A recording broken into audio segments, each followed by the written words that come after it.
Well, the big news internationally is this decision by the International Olympic Committee to just absolutely forbid any participation by trans women in any women's sport. Essentially, the question that trans people are going to have to ask, or everybody's going to have to answer, is, are you now or have you ever been a man? It goes beyond that, because you have, for instance, Caster Semenya, the great track star from South Africa, who is not a man, who is a born woman, but had an elevated testosterone level. According to God's plan. Yes, and has been through years and years of having to be told you have to lower your testosterone level. You're not allowed to compete. And this is someone who is not trans. And as we say over and over and over again, you don't tell men who happen to be physically gifted, Michael Phelps with his extra long arms, that they have to cut their arms down to be more equally competitive. So what they're going to do is they're going to test every female competitor in the Olympics genetically, looking for something called the SRY test, looking for some evidence of a Y chromosome in the tested woman. Now, we've just told the story of a kid born here who has two X's and a Y. Right.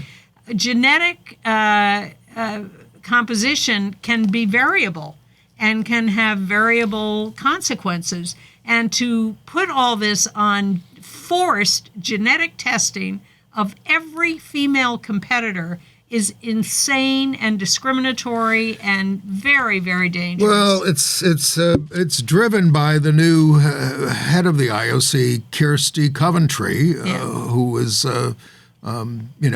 set on this, who says, it is absolutely clear that it would not be fair for biological males to compete in the female category. And in addition, some sports would simply not be safe. Yeah, this is called the protection of the female category in Olympic sport.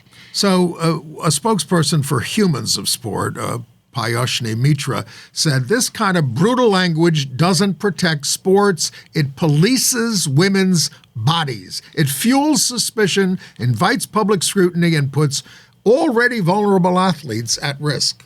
I'd like all women to just drop out of the Olympics. Okay.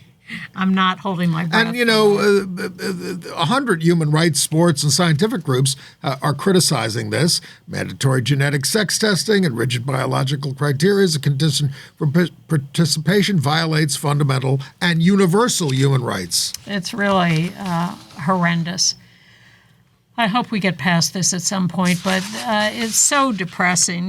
There's... Well, Nikki Hiltz, who was a non-binary trans plus runner, who was a bronze medalist, and apparently wouldn't be excluded under this criteria. No, because they are not taking any kind of gender transitioning drugs.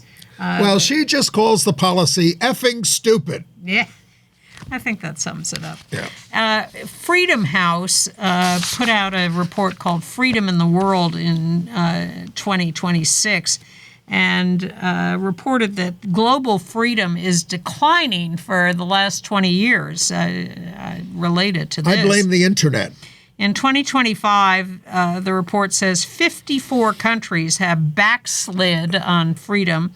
Only 35 have improved. Well, we're looking forward to Hungary turning around this month in its election. If they have a free and fair election. Well, it won't be completely normal hours. The former Irish leader, Leo Varadkar, has warned that Europe is going backwards fast. Yeah. Well, in some places. Look at Spain, Well, Portugal is considering a rollback of trans rights, restrictions on care for minors and adults. staying on the sports thing with the community of tennis players in Las Vegas, they've launched a trans-inclusive league in the wake of the Tennis Association banning trans women. They're just going to play, and they really thought their turnout was going to be 20 people. They got 100 players. Good. People want to play sports, and they're going to play sports, and they'll form new associations. F your Olympics.